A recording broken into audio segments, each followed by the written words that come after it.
Kalian tahu nggak sih, korupsi itu banyak banget jenisnya. Bukan cuma soal nyolong uang negara, tapi juga bisa berbentuk suap, gratifikasi, penyalahgunaan wewenang, dan lainnya. Kali ini saya bakal ngajak kamu untuk kenalan dengan apa itu korupsi, dari film keren sampai praktek-praktek negara lain yang sukses memberantas korupsi. Siap? Let's go! Kita mulai pertama dari film The Untouchable yang ceritain perjuangan Eliot Ness melawan mafia top Al Capone. Film ini tuh sumpah keren banget karena ngambil latar belakang kejadian di Chicago tahun 1930-an yang bicara soal gimana seorang polisi gitu ya berhasil mengungkapkan kasus kejahatan besar yang dilakukan oleh Al Capone gitu ya, yang juga di dalamnya tuh ada unsur-unsur korupsinya gitu.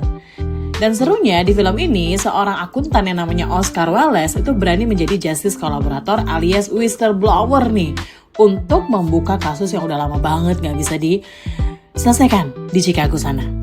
Tapi, bukan bicara soal film The Untouchable aja ya. Kita bisa ngelihat nih bahwa keberanian dan kerjasama itu bisa mengungkap kasus korupsi.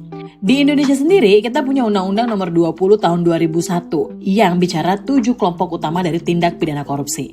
Ini mesti benar-benar kamu catat dan perhatikan guys. Jadi kalau kamu melihat praktek-praktek seperti ini, kamu bisa segera ambil sikap dan melaporkan juga. Seperti Oscar Welles tadi ya, sebagai whistleblower. Yang pertama adalah kerugian keuangan negara. Misalnya nih, penggelapan dana anggaran atau markup proyek, alias nambah-nambahin uang untuk sebuah biaya dalam suatu program atau proyek. Kedua adalah suap menyuap. Ini banyak banget ya contohnya dan banyak banget orang kena OTT karena ini. Misalnya pejabat yang dapat amplop supaya kasih izin proyek untuk orang yang menyuap. Ketiga, gratifikasi atau pemberian hadiah atau fasilitas mewah yang berhubungan dengan jabatan. Serem banget ya. Pengen jadi sultan tapi dari hasil korupsi. Keempat, penggelapan dalam jabatan. Ini biasanya dipakai dengan modus nyolong atau salah pakai uang negara pas lagi pegang jabatan. Berikutnya, perbuatan curang, contohnya manipulasi laporan atau rekayasa pengadaan barang dan jasa. Ya, mungkin ini kayak ganti-ganti jumlah dan nominal kwitansi kali ya. Keenam adalah benturan kepentingan dalam pengadaan. Misalnya nih, kalau ada seorang pejabat yang kasih proyek ke perusahaan keluarganya sendiri. Sounds familiar?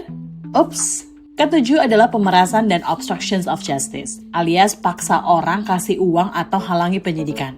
Ini tuh kelakuan pejabat apa kelakuan preman sih? Tapi dari 7 jenis korupsi berdasarkan undang-undang tadi, kita bisa ngeliat ya bahwa korupsi itu gak sesimpel cuma nyolong uang negara.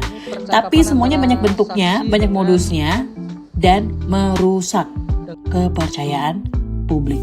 Jadi mesti ngapain dong Kak Sas untuk bisa bikin publik percaya lagi? Ya salah satu caranya adalah bikin komisi atau lembaga atau pemberantasan korupsi yang memang tegas menindak para koruptor tadi gitu. Kita akan jalan-jalan ke beberapa negara yang punya cerita baik untuk melawan korupsi.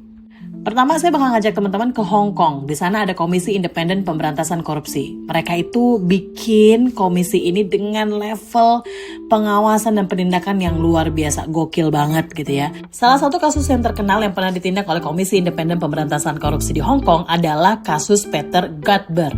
Dia adalah pejabat polisi tinggi yang kabur ke luar negeri dengan uang miliaran. Tapi lembaga ini nggak main-main. Mereka berhasil mengekstradisi pejabat korup ini, menyidang dan menyita semua asetnya.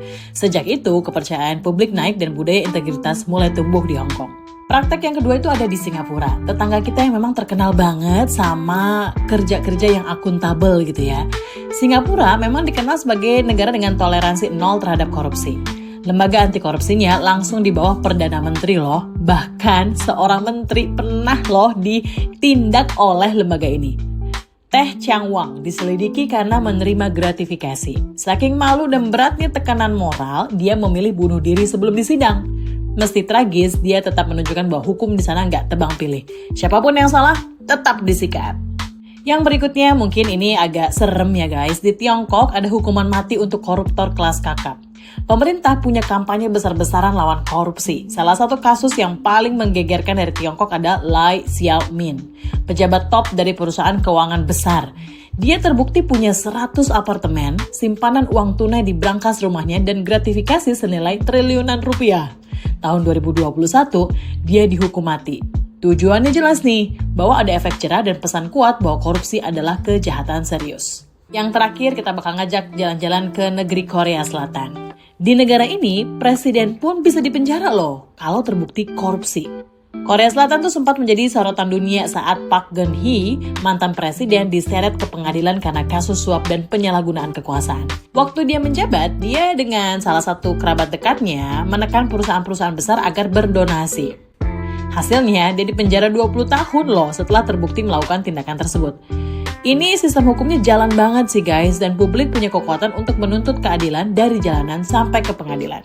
Jadi dari sini kita bisa belajar, mulai dari film The Untouchable, hukum di Indonesia, sampai praktek negara-negara dunia, semua nunjukin satu hal. Kalau korupsi itu kompleks, iya, kompleks dan menyebalkan. Tapi bisa dilawan.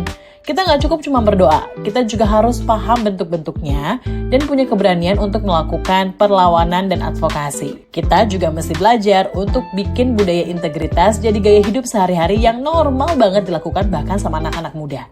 Karena jujur itu keren dan generasi kita bisa jadi pembeda.